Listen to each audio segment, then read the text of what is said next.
Sir, ಮೊದಲನೇದಾಗಿ ಸಹಕಾರ ಕ್ಷೇತ್ರದ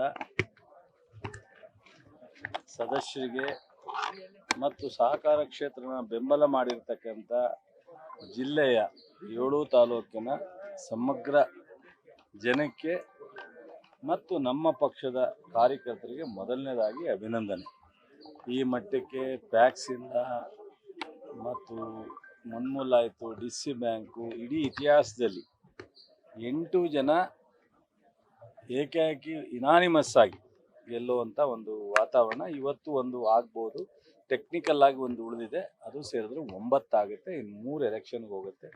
ಸೊ ಈ ಒಂದು ಇತಿಹಾಸ ಇದಕ್ಕೆ ಇಂಡೈರೆಕ್ಟ್ ಆಗಿ ನಾನಿರ್ಬೋದು, ನಮ್ಮ ಶಾಸಕರುಗಳಿರ್ಬೋದು, ನಮ್ಮ ಪಕ್ಷದ ಅಧ್ಯಕ್ಷರುಗಳಿರ್ಬೋದು, ಪಕ್ಷದ ಮುಖಂಡರಿರ್ಬೋದು, ಎಲ್ಲರೂ ಜವಾಬ್ದಾರಿ ತಗೊಂಡು ಮಾಡಿದ್ದೀವಿ.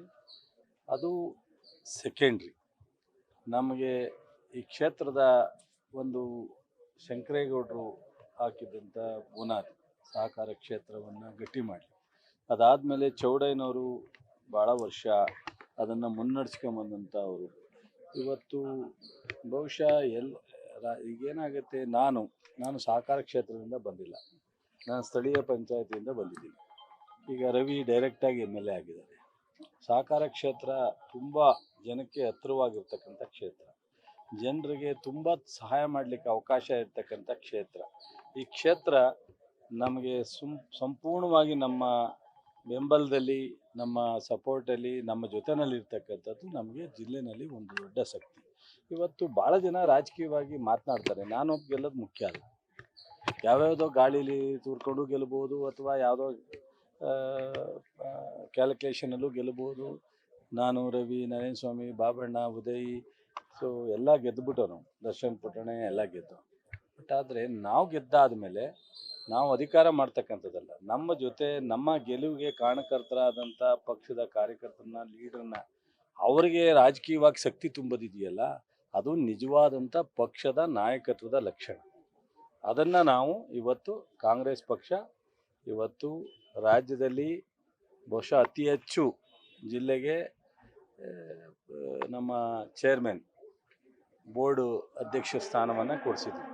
ಹಿರಿಯರಾದಂಥ ನಮ್ಮ ಸೀನಿಯರ್ ಲೀಡ್ರು ಆತ್ಮಾನಂದ ಅವರ ಆದಿಯಾಗಿ, ಶಾಸಕರಲ್ಲಿ ಇಬ್ಬರಿಗೆ ನರೇಂದ್ರ ಸ್ವಾಮಿಗೆ, ಬಾಬಣ್ಣಂಗೆ ಕೊಡ್ತಕ್ಕಂಥದ್ದಾಗಲಿ, ಸೊ ದಿನೇಶ್ ಗೂಳಿಗೌಡಂಗೆ ಪಕ್ಷದ ಒಬ್ಬ ಕಾರ್ಯಕರ್ತನಾಗಿ ಕ್ಷೇತ್ರದವರು MLC ಮಾಡಿ ಮತ್ತೆ ಅವರಿಗೆ ಗ್ಯಾರಂಟಿ ಸಮಿತಿಯ ಉಪಾಧ್ಯಕ್ಷನಾಗಿ ಮಾಡ್ತಕ್ಕಂಥದ್ದು, ಡಾಕ್ಟ್ರು ಹೊಸ್ದಾಗಿ ಪಕ್ಷಕ್ಕೆ ಬಂದಂಥವ್ರಿಗೆ ಒಂದು ಅವಕಾಶ ಕೊಡ್ತಕ್ಕಂಥದ್ದು, ಅದಲ್ಲದೆ ಬ್ಯಾಕ್ವರ್ಡ್ಗೆ SC STಗೆ ಅವಕಾಶ ಕೊಟ್ಟಿಲ್ಲ ಅಂತ ಅಂದಾಗ ಬಹುಶಃ ಮೂರ್ತಿಯವರಿಗೆ SC ST ಕಮಿಷನ್ ಚೇರ್ಮನ್ ಮಾಡಿದ್ದು, ಮತ್ತು ನಮ್ಮ ವಿಜಯಲಕ್ಷ್ಮಿ ರಘುನಂದನ್ಗೆ ಉಪಾಧ್ಯಕ್ಷ ಮಾಡ್ತಕ್ಕಂಥದ್ದು, ಖಾದಿ ಇದರಲ್ಲಿ ನಮ್ಮ ನಾಗೇಂದ್ರಂಗೆ ಹಿಂದುಳಿದ ವರ್ಗದವ್ರಿಗೆ ಸೊ ಒಂದು ಸಮಿತಿಯ ಅಧ್ಯಕ್ಷರು ಮಾಡ್ತಕ್ಕಂಥದ್ದು, ಮೂಡ ಅಧ್ಯಕ್ಷನ ಒಂದು ಮುಸ್ಲಿಂ ವರ್ಗದ ಯುವಕನಿಗೆ ಕೊಟ್ಟಿರ್ತಕ್ಕಂಥದ್ದು, ಮತ್ತು ನಮ್ಮ ಪಕ್ಷದಲ್ಲಿ ಕಳೆದ 7-8 ವರ್ಷದಿಂದ ನಮ್ಮ ಜೊತೆಯಲ್ಲಿ ಸಾಥ್ ಕಟ್ಕೊಂಡು ಹೋರಾಟ ಮಾಡಿದಂಥ CD ಗಂಗಾಧರ್ ಅವರಿಗೆ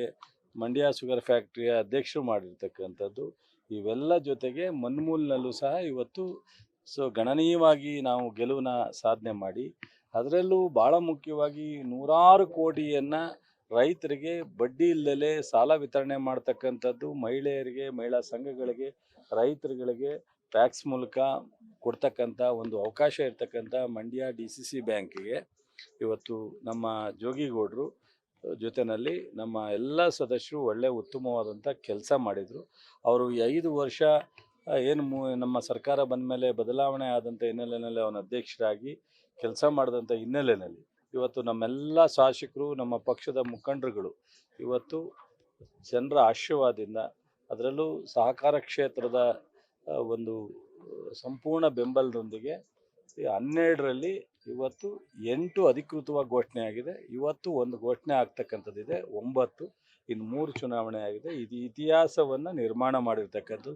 ಅದು ಯಾರು ಕೇಂದ್ರದ ಉಕ್ಕಿನ ಸಚಿವರಿರೋಂಥ ಕ್ಷೇತ್ರ, ಕೇಂದ್ರದ ಉಕ್ಕು ಮತ್ತು ಗಣಿಯನ್ನು ಮಾಡ್ತಾ ಇರ್ತಕ್ಕಂಥ ಸಚಿವರು, ಮತ್ತು ಜಿಲ್ಲೆನಲ್ಲಿ ಜನತಾದಳ ಪ್ರಬಲವಾಗಿದೆ, ಇಲ್ಲ ಅಂತ ನಾನು ಹೇಳಲಿಕ್ಕೆ ಸಾಧ್ಯನೇ ಇಲ್ಲ. ಅವ್ರಂಗೆ ಲೆಕ್ಕಕ್ಕೆ ಇಲ್ಲ ಕಾಂಗ್ರೆಸ್ ಅಂತಾರಲ್ಲ, ಹಂಗೆ ಹೇಳಕ್ಕಿಲ್ಲ ನಾನು.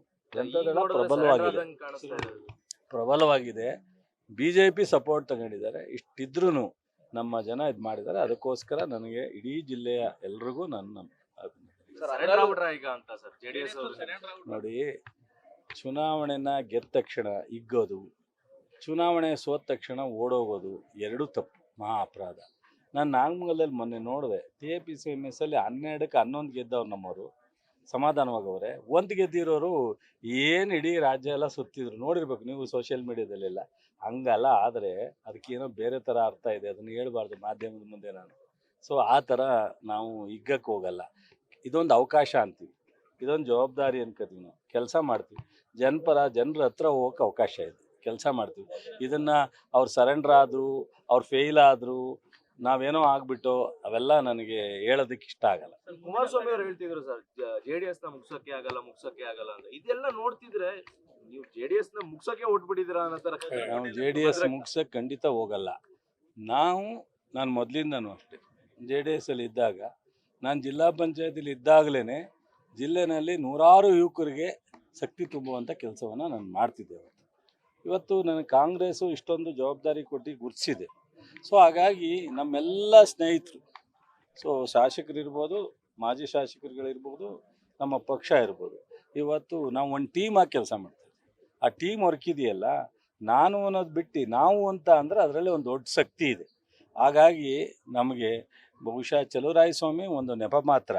ನನ್ನ ಜೊತೆಲಿ ನಿಂತಿರ್ತಕ್ಕಂಥ ಮುಖಂಡರುಗಳು, ಅಸಂಖ್ಯಾತ ಕಾರ್ಯಕರ್ತರು, ಸಾರ್ವಜನಿಕರು, ಇವತ್ತು ಜಿಲ್ಲೆಯ ಅಭಿವೃದ್ಧಿ, ಸರ್ಕಾರದ ಕಾರ್ಯಕ್ರಮಗಳು, ಸಿದ್ದರಾಮಯ್ಯನವರು, DK ಶಿವಕುಮಾರ್ ನೇತೃತ್ವದಲ್ಲಿ ನಡೀತಾ ಇರ್ತಕ್ಕಂಥ ಅನೇಕ ಕಾರ್ಯಕ್ರಮಗಳು, ಇವೆಲ್ಲವೂ ಸಹ ಇವತ್ತು ನಮಗೆ ದಿನೇ ಶಕ್ತಿ ತುಂಬ್ತಾ ಇದೆ.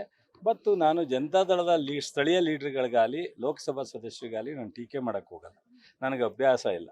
ಈಗ ನಾವೇನಾರು ಈ ಪರಿಸ್ಥಿತಿಲಿ ಇದ್ದರೆ, ನಾವೇನಾರನು 9ಕ್ಕೆ 9 ಅವ್ರು ಇನಾನಿಮಸ್ ಆಗಿ, ನಾವೇನಾರ ನಾವು ಗೆಲ್ದಲೆ, ಅಥವಾ ಚುನಾವಣೆಗೆ ಈ ಥರ ಪರಿಸ್ಥಿತಿ ಇದ್ದರೆ, ನಾನು, ರವಿ, ದಿನೇಶು, ಜೋಗಿಗೌಡ ಎಲ್ಲ 1 ತಿಂಗಳಗಟ್ಟಲೆ ಊರು ಬಿಡಬೇಕಾಗಿತ್ತು. ಅವರ ಕಾರ್ಯಕರ್ತರು ಹಂಗೆ ಟೀಕ್ಸೋರು, ಅವ್ರ ನಾಯಕರು ಹಂಗೆ ಟೀಕ್ಸೋರು, ಲಘುವಾಗೋ ಮಾತಾಡೋರು. ಏನೇ ಅದೇ ಗಂಗಾಧರ್, ನಿನ್ನ ಅದೇಯಾಗಿ ಊರು ಬಿಡಬೇಕಾಗಿತ್ತು. ನಾವು ಅವ್ರು ಯಾರನ್ನೂ ಟೀಕೆ ಮಾಡಲ್ಲ, ಅವ್ರು ಯಾರನ್ನೂ ಲಘುವಾಗಿ ಮಾತಾಡಲ್ಲ. ಸೊ ಚುನಾವಣೆ ಅಂದರೆ ಸ್ಪೋರ್ಟಿವ್ ಆಗಿ ತಗೋಬೇಕು. ಬಟ್ ಆದರೆ ಇದನ್ನು ಮುಂದಾದ್ರೂ ಜನತಾದಳದ ಕೆಲವರು, ಎಲ್ಲರೂ ಹೇಳಲ್ಲ, ಜನತಾದಳದ ಕೆಲವರು ಈ ಚೇಷ್ಟೆ ಮಾಡ್ತಾರಲ್ಲ, ಚೇಷ್ಟೆ ಬಿಟ್ಟು ಸೋಲು ಗೆಲುವು ಪ್ರಜಾಪ್ರಭುತ್ವದಲ್ಲಿ ಕಾಮನ್ ಆಗಿ ತಗೊಂಡು ಸ್ವಲ್ಪ ಜಿಲ್ಲೆ ದೃಷ್ಟಿಯಿಂದ ಕೆಲಸ ಮಾಡೋದು ಕಲಿಬೇಕು ಅಂತ ಹೇಳಿ, ಅವ್ರದ್ದು ಕೊಡುಗೆ ಜಿಲ್ಲೆಗೆ ಏನು ಅಂತ ಹೇಳ್ಬೇಕು. ನಾವ್ಯಾರು ಸರ್ ಓಡ್ಸೋಕ್ಕೆ? ಗ್ಯಾರಂಟಿ ನ್ಯೂಸ್, ಸುದ್ದಿ ಖಚಿತ, ನ್ಯಾಯ ನಿಶ್ಚಿತ.